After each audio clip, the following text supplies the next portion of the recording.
Hey, in this video, I will introduce you to microplastics regulations in the United States. This video is based on research that was done by my team in late 2023. We could find two definitions, one from the EPA and one from the FDA. It should also be noted that I believe both of them are not using the term microplastics, but microbeads.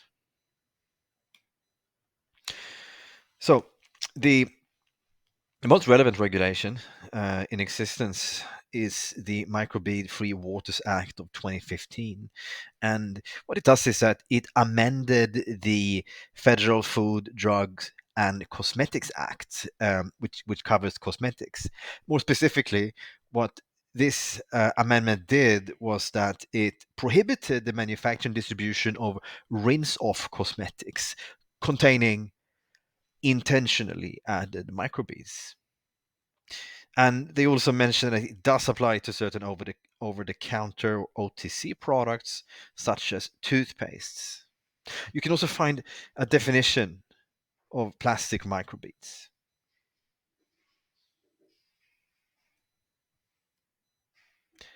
The the FDA provides an FAQ related to the Microbead-Free Waters Act of 2015, and the three products that we could find explicitly mentioned were toothpaste, soap, and scrubs.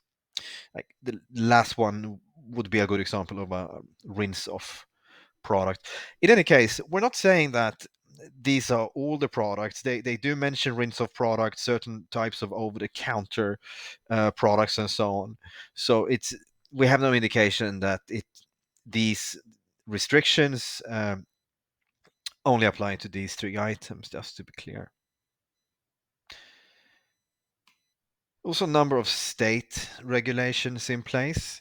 We could find the following five in California, Connecticut, Illinois, Wisconsin, and also Colorado. And as you can see, they also concern personal care and cosmetic products.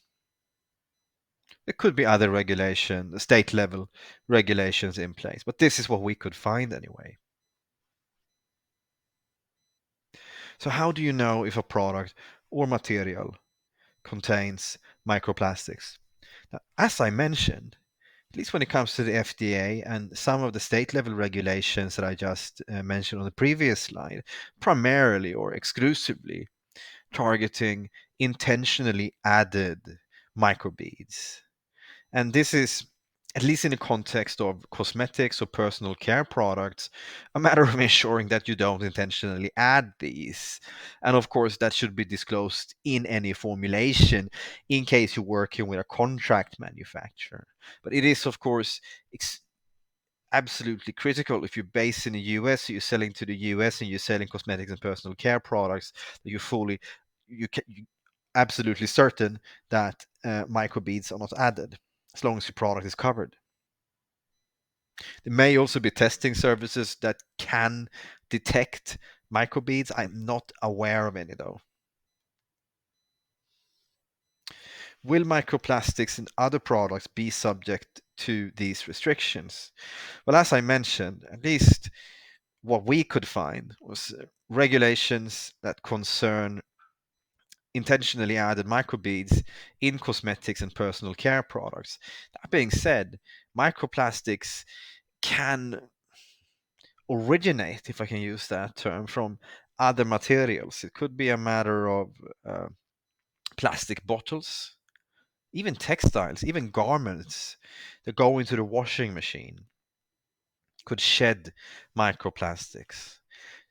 That being said, we haven't found anything indicating that there are such restrictions in place or being planned.